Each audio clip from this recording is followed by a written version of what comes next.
Danas je Sveta nedjelja. Kažu gluha,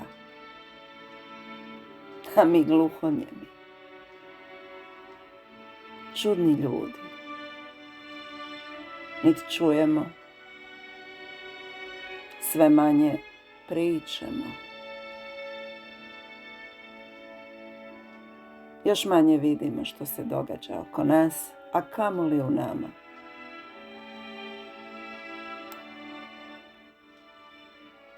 Ko gluha Dora, tumaram nekim svojim tjesnacima, sabirem pjenu. Onih valova koji se više ne daju skupiti, čak ni lupiti o stijenu neku, kao da se mreža raspada, ona mreža finih atoma na površini vode. Strukture padaju, sistemi se javno, neću reći ruše, ali neki čudni vjetar puše. Možda je vrijeme da otpuše sve staro. Nikad me nije zanimala ni politika, ni kultura koja se provlači kroz žutu štampu. Više sam se voljela baviti onim proplancima, mirisnim vrtovima u sebi, onim vrhovima koje je teško dostići izvana.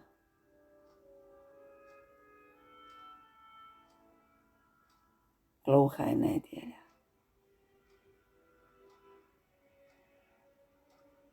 Sedmica u oči cvjetne. Mislim da neću trgati grane, niti masline, niti one koje zovu zlatne kiše. Možda ću ući u sebe još tiše.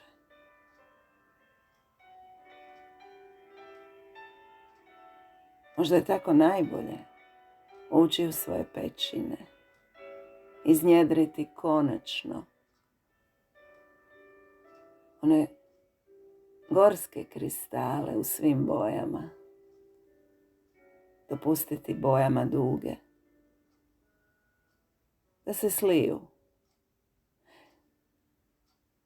sliju i na druge, jer ovdje smo jedni zbog drugih. Ovdje smo jedni zbog drugih. Tako povezani, a svi bi se odvezali. Svi bi negdje otisnuli čamac, otišli u nepoznato, a toga se plašimo. Starog nam je dosta, novog se bojimo i šta nam preostaje? Samo ovo sada. Budi tu gdje jesi. Budi tu, prisutan sa onim koji jest u tebi. I progovori, barem sebi.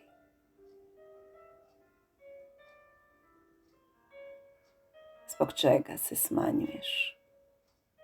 Zbog čega se udaljuješ?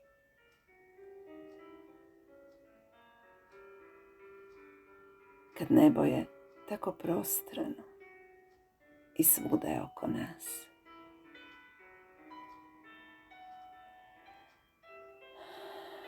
Ne dopusti da život prođe,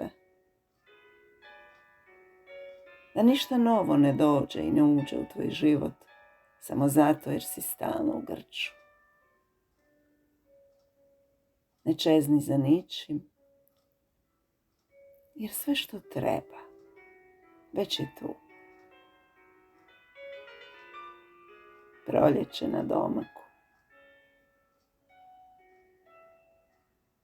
Neka ovo bude drugačiji Uskrs. Iznutra.